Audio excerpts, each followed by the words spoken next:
Hi friends, Hindu ಧರ್ಮದಲ್ಲಿ ರಂಗೋಲಿಗೆ ಇರುವಂಥ ಮಹತ್ವ ಏನು, ರಂಗೋಲಿಯನ್ನು ಯಾಕೆ ಹಾಕಬೇಕು, ಯಾವ ದಿನ ಯಾವ ರಂಗೋಲಿಯನ್ನು ಹಾಕಬೇಕು ಅನ್ನೋದ್ರ ಬಗ್ಗೆ ಈ ವಿಡಿಯೋದಲ್ಲಿ ತಿಳ್ಕೊಳ್ಳೋಣ. ಮನೆ ಮುಂದೆ ಹಾಕುವಂಥ ಆ 2 ರಂಗೋಲಿ ಗೆರೆಗಳು ಹೊರಗಡೆಯಿಂದ ಯಾವುದೇ ದುಷ್ಟಶಕ್ತಿಗಳು ಮನೆ ಒಳಗಡೆ ಬಾರದಂತೆ ತಡೆಗಟ್ಟುತ್ತೆ.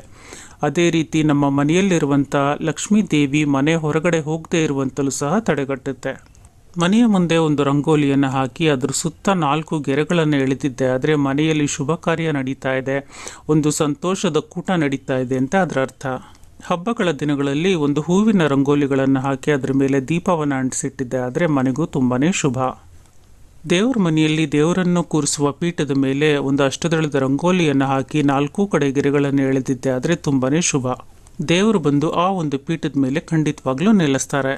ನಕ್ಷತ್ರಾಕಾರದ ರಂಗೋಲಿಯನ್ನು ಮನೆ ಮುಂದೆ ಹಾಕಿದ್ದೆ ಆದರೆ ಮನೆ ಒಳಗಡೆ ಯಾವುದೇ ದುಷ್ಟ ಶಕ್ತಿಗಳು ಪ್ರವೇಶ ಮಾಡದೇ ಇರೋ ರೀತಿ ತಡೆಗಟ್ಟುತ್ತೆ.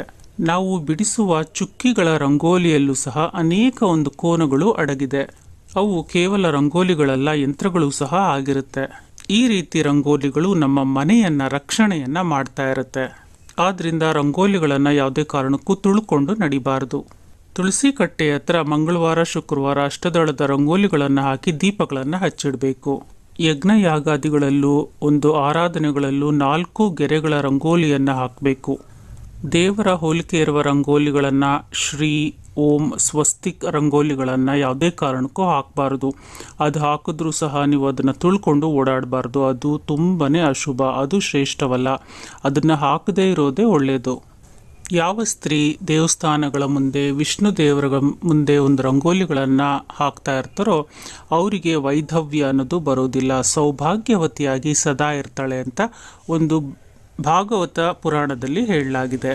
ಹಬ್ಬ ಬಂದಿದೆ ಅಂತ ರೋಡ್ ತುಂಬಾನು ಅಥವಾ ಹೊಸಲ್ ತುಂಬಾನು ರಂಗೋಲಿಗಳನ್ನು ಹಾಕಬಾರ್ದು. ಯಾಕೆಂದರೆ ರಂಗೋಲಿಗಳನ್ನು ಯಾವುದೇ ಕಾರಣಕ್ಕೂ ನಾವು ತುಳ್ಕೊಂಡು ಓಡಾಡಬಾರ್ದು. ಆದ್ದರಿಂದ ನಮಗೆ ಓಡಾಡೋಕ್ಕೆ ಆಗುವಷ್ಟು ಜಾಗವನ್ನು ಬಿಟ್ಟು ನೋಡಿಕೊಂಡು ನಾವು ರಂಗೋಲಿಯನ್ನು ಅಚ್ಚುಕಟ್ಟಾಗಿ ಹಾಕಬೇಕು.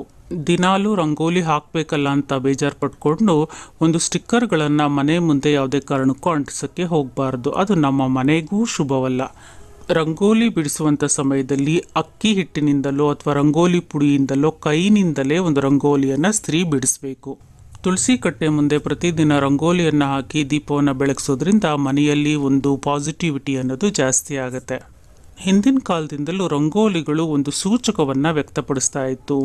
ಮುಂಚೆ ಮನೆ ಮುಂದೆ ರಂಗೋಲಿಗಳು ಹಾಕಿಲ್ಲ ಅಂತ ಹೇಳಿದ್ರೆ ಆ ಮನೆಯಲ್ಲಿ ಏನೋ ಅಶುಭ ನಡೆದಿದೆ, ಯಾವುದೋ ಒಂದು ಮೃತ್ಯು ಆಗಿದೆ ಅಂತ ಅದರ ಅರ್ಥ. ಆದ್ದರಿಂದ ಈಗಲೂ ಸಹ ಒಂದು ಶ್ರಾದ್ದದ ಕಾರ್ಯ ಇದ್ದರೆ, ತಿಥಿ ಕಾರ್ಯಗಳಾಗ್ತಾ ಇದ್ರೆ ಮನೆಯಲ್ಲಿ ರಂಗೋಲಿಗಳನ್ನು ಹಾಕೋದಿಲ್ಲ.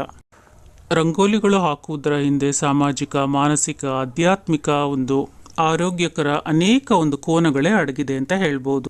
ನಾವು ಆಚರಣೆ ಮಾಡುವಂಥ ಪ್ರತಿಯೊಂದು ಆಚರಣೆಗೂ ಒಂದು ಅರ್ಥ, ಪರಮಾರ್ಥ ಅನ್ನೋದು ಇರುತ್ತೆ. ಅದನ್ನು ನಾವು ತಿಳ್ಕೋಬೇಕು. ಈ ವಿಡಿಯೋ ಇಷ್ಟ ಆಗಿದ್ರೆ ಲೈಕ್ ಮಾಡಿ, ಶೇರ್ ಮಾಡಿ, ಕಮೆಂಟ್ ಮಾಡಿ. ಎಲ್ಲರಿಗೂ ನಮಸ್ಕಾರ.